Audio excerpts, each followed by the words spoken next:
साथियों सलाम, नमस्ते, सत श्री अकाल और जय भीम जोहार।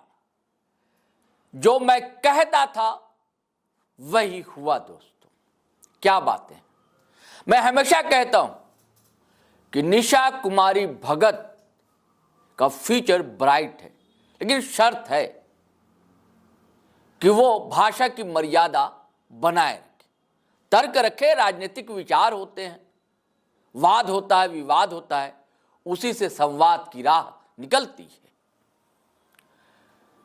निशा कुमारी भगत की अपनी एक लाइन है, जिसे आजकल विरोधी उनके आरोप लगाते हैं कि भारतीय जनता पार्टी और संघ की लाइन पर वो चल रही है। डिलिस्टिंग की मांग पुरानी है संघ की, संघ से जुड़े लोगों की। बीच बीच में अनुषांगिक संगठन के लोग जो है ऐसी बयानबाजियां करते रहते हैं, जिससे यह ध्वनि निकलती है कि सरना ही दरअसल सनातन है और जो धर्मांतरित आदिवासी यानी कि जो ईसाई बन गए हैं उन्हें आरक्षण का लाभ नहीं मिलना चाहिए। यही दरअसल डिलिस्टिंग है। डिलिस्टिंग की मांग के पीछे यही आवाज गूंजती है। हम जैसे लोगों को तो यही लगता है दोस्तों। निशा कुमारी भगत कहा जाता है कि संघ से जुड़े संगठन में शुरुआती दौर में रही थी, कांग्रेस में भी कुछ दिनों तक रही, मजदूर संगठन में, और उसके बाद अंतिम राजनीतिक पारी जो है उन्होंने झारखंड लोकतांत्रिक क्रांतिकारी मोर्चा में खेली, जमकर खेली। गुमला विधानसभा का चुनाव भी लड़ा, हालांकि मुश्किल 2000, 2500 या 3000 इतने ही वोट उन्हें मिले थे। और उसके बाद फिर हुआ कि कुर्मी समुदाय ने मांग रखी कि भाई हमें भी एसटी का दर्जा दिया जाए। उसके बाद उन्होंने अपनी लाइन अलग कर ली। खूब तकरार हुआ, लेकिन इधर कई महीनों से अब कुर्मी समुदाय पर हमला नहीं बोलती, अब सीधा उनका हमला होता है ईसाई समुदाय पर। और जब उन पर इल्जाम लगता है कि वो नफरत बांट रही हैं आदिवासियों के बीच। डिलिस्टिंग मैंने कहा, इधर उन पर कई केस भी दर्ज हुए, बस इसलिए हुए कि ताला नहीं जड़ पा रही थी, कंट्रोल नहीं कर पा रही थी, लगाम नहीं लगा पा रही थी वो अपनी बोली पर, अपनी वाणी पर। लेकिन ये जो वीडियो है दोस्तों आप सुनेंगे, ईसाई मशीनरी पर तो हमला बोला है, कई तरह के आरोप लगाए। ईसाई मशीनरी जो है आदिवासी को जमीन पर कब्जा कर रही है, हमारे भोले भाले आदिवासियों को वरगला रहे हैं ये लोग। और ये सीधे सीधे कहिए तो अटैक लक्ष्मीनारायण मुंडा पर भी है, हो सकता है उनके मन में ये बात रही अगर आप डिकोड करें इनकी बातों को। लेकिन ग्लैडसंग डुंगडुंग पर तो हमला है। अगर आप समझें तो इनकी बातों को गौर से अगर आप सुनेंगे, कुछ लोगों के इल्जाम है कि ये क्या चुनाव लड़ने जा रही है, इनकी क्या वही लाइन है जो भाजपा संघ की है। लेकिन बात को अगर आप सुनेंगे, क्या ये उड़ीसा, छत्तीसगढ़, झारखंड, यहां संघ जो है एक नई राजनीतिक लड़ाई लड़ रहा है, जिसके संवाहक जो है ऐसे लोग बन रहे हैं। एक रवि भगत है छत्तीसगढ़ में, उनका भी वीडियो मैं आपको सुनवाऊंगा। रवि भगत ने जो घोषणा की है तिथि की भी करती है, लेकिन अभी बचती हैं निशा भगत। निशा भगत दिल्ली जा रही है दोस्तों। अब किस लिए जा रही है दिल्ली? क्या जो मुंडन कराया था वो केस सौंपने जा रही है? उन्होंने कहा था कि राष्ट्रपति तक पहुंचाएंगे, नहीं। दरअसल लिस्टिंग को लेकर एक महाअभियान छिड़ने जा रहा है, महारैली होने जा रही है दिल्ली में, वहां ये जा रही। तारीख अभी नहीं बताया है, तारीख तिथि बता देंगे या हम अपने वीडियो में किसी में बताएंगे आपको दोस्तों।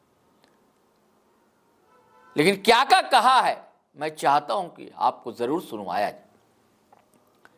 लाइव आकर निशा भगत ने किस तरह मरोड़ा है ईसाई मिशनरी की जो राह है, रास्ते हैं, उसको मरोड़ने की कोशिश की और उनकी जिद है कि उसके तोड़ कर रहेंगे, सिर्फ मरोड़ेंगे नहीं। कहते हैं ना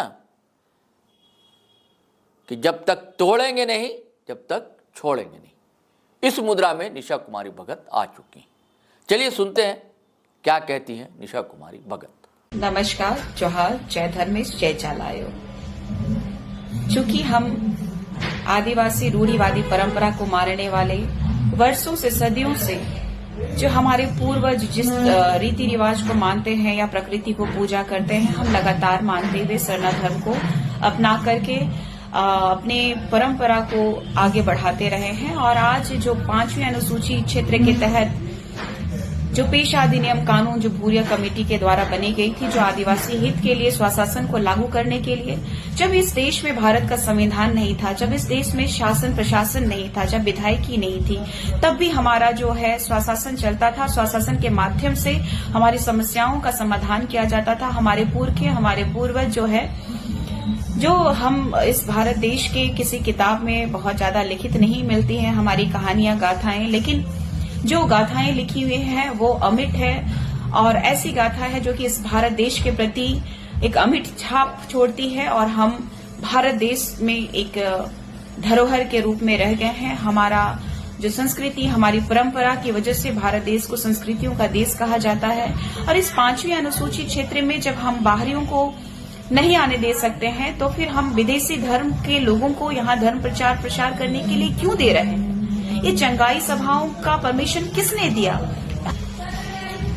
हिंदू, मुस्लिम, सिख, ईसाई के जितने भी भगवान है, देवी देवताएं हैं, हम सम्मान करते हैं, लेकिन ये मिशनरी जो चर्च के दलाल प्रवृत्ति के लोग हैं, आप देखिएगा कि लगातार हमारे झारखंड की 5वीं अनुसूची के तहत आने वाली हमारी व्यवस्थाओं का जमीन, जो पढ़ा राजाओं का जमीन, जो स्वशासन को चलाने के लिए जो व्यवस्था दी गई थी, जो जमीनें, उसको तक ये धर्मांतरित ईसाई जो है बेचने का काम कर रहे हैं, लगातार हमें छलने का काम कर रहे हैं। देखिए, इस झारखंड राज्य में सबसे ज्यादा आदिवासियों की जमीनें जो है कि ये धर्मांतरित ईसाई जो है लगातार चर्चों को दे रहे हैं और चर्च जो है लगातार ये सिखा रही है कि किस तरीके से हमारे सरना धर्म को नुकसान पहुंचाया जा सकता है, हमारे सरना धर्म को मानने वाले वेदी को नष्ट किया जा सकता है। वेदी मतलब क्या होता है? हमारे सरना धर्म की वेदी में पेड़ होता है, पेड़ को काटेंगे तो हमारा संतुलन बिगड़ेगा। हम इस प्रकृति को पूजने वाले हैं, तो इस देश में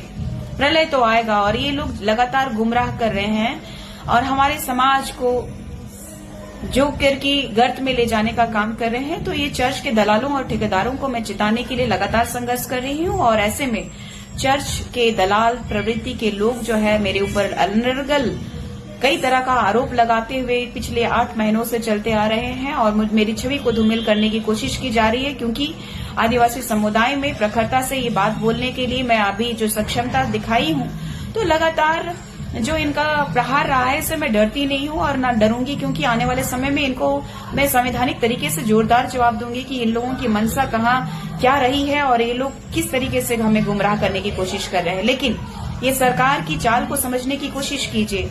देखिए, नगड़ी प्रकरण में अपनी जल जंगल जमीन बचाने के लिए जब रिम्स 2 का प्रकरण था, उस समय भी सीओ साहब के द्वारा कई आदिवासियों पे केस हुआ था, मेरे पे भी केस हुआ था। उस समय ही प्रशासन के द्वारा हम पे केसेस लगाए जा सकते थे, एक्स्ट्रा केसेस। लेकिन क्या है कि आज के समय में मुझ पे 2 केसेस लगाया गया नगड़ी प्रकरण में। एक डॉक्टर इरफान अंसारी साहब जो कि स्वास्थ्य मंत्री जी हैं, उनके चेले चमाटे ने किया पहला, दूसरा है कि सीओ साहब ने किया। तो 2 केस नगड़ी प्रकरण में हुआ था, समझने का फेर है। अभी देखिएगा कि 6 तारीख को, इसी 6 तारीख को अरगोड़ा थाना में मेरे खिलाफ एक दायर हुआ है केस, जो करके सीएम साहब को के बारे में अभद्र टिप्पणी करने को लेकर के। इनसे वो चीज नहीं हुआ कि निशा भगत को अरेस्ट करने के लिए इतना सक्षम नहीं है, केस स्ट्रांग नहीं है। तो इन लोगों ने साजिश के तहत 8 तारीख को पुनः केस किया। तो मैं इसका भी उद्भेदन बहुत जल्द करूंगी। जिन लोगों ने साजिश और षड्यंत्र के तहत मुझे फंसाने की कोशिश किए हैं, तो उनका भी पर्दाफाश करूंगी कि उनकी साजिशें क्या थी, उनका षड्यंत्र क्या है। ये सहज तरीके से, जिस तरीके से एक आदिवासी बेटी को नुकसान पहुंचाने की कोशिश कर रहे हैं, तो इन लोगों के गिदड़ भभकी से निशा भगत डरने वाली नहीं है। लेकिन इन लोगों के ऊपर जो प्रहार होगा ये जबरदस्त होगा। ये धर्मांतरित मिशनरी और इस झारखंड सरकार के चमचे के रूप में लगातार प्रहार कर रहे हैं, तो इनको भी जवाब दूंगी। और धर्मांतरण का खेला जो हो रहा है इसको बंद करने के लिए हम यहाँ मुंडन तो कराए हैं, लेकिन दिल्ली जा करके इसका विरोध करेंगे, डिलिस्टिंग की मांग करेंगे और डिलिस्टिंग हो करके रहेगा। भारत की जनगणना जब झारखंड में पहुंचेगी तो झारखंड की जनगणना से पहले ही हमें डिलिस्टिंग का मांग करने के लिए दिल्ली रवाना होना होगा। और मुझे जहां तक उम्मीद है कि हमारे आदिवासी समुदाय इस बात को समझ रहे हैं, इसे भटकना नहीं है। और जिस तरीके से अपने संस्कृति, अपनी परंपरा, स्वशासन को लागू करने के लिए जद्दोजहद किया हमने, स्वशासन को लागू तो कर दिया गया है सरकार के द्वारा। जब प्रेशर किया गया, माननीय हाईकोर्ट ने प्रेशर किया कि आप ये 5वीं अनुसूची के तहत आने वाला झारखंड राज्य में पेशा अधिनियम कानून लागू करिए, तो आज जब लागू हुआ तो ये हो गया फेवर में कि धर्मांतरित ईसाइयों के पारंपरिक शब्द डाल दिया गया। और कई ऐसी जो चीजें हैं जो कि आदिवासी अस्मिता को खतरे में डालता है, तो आपको सजग होना होगा। सभी आदिवासी भाई बहनों को अपनी अस्मिता को बचाने के लिए, ग्राम सभा को मजबूत करने के लिए अपने आप को स्ट्रांग करना होगा। और इन धर्मांतरित ईसाइयों को जो लगातार हमारी स्वशासन व्यवस्था की जो जमीनों को या तो हमारे धार्मिक आस्थाओं पे प्रहार कर रहे हैं, उनको मुंह तोड़ जवाब देने का अब समय आ चुका है। जोहार, जय धर्मेश, जय चालायो, जय झारखंड, जय आदिवासी। उलगुलान जारी रहेगा। तो साथियों, आपने निशा कुमारी भगत को सुना। मैं फिर वही कहूंगा कि किसी की आलोचना करनी है, निंदा करनी है, आपकी एक राजनीतिक लाइन है, उस पर चलना है, आप बोलिए, लेकिन भाषा की मर्यादा बनी रहनी चाहिए और इसमें उन्होंने बनाए रखी है। चलिए साथियों, फिर हम नए वीडियो के साथ हाजिर रहेंगे, लेकिन आपसे गुजारिश है कि अगर आपने हमारा चैनल सब्सक्राइब नहीं किया तो कर लीजिए और वीडियो हमेशा की तरह धड़ाधड़ फटाफट खटाखट शेयर कीजिए, लाइक कीजिए, कमेंट कीजिए। चलिए चलते हैं। जय हिंद, जय भारत।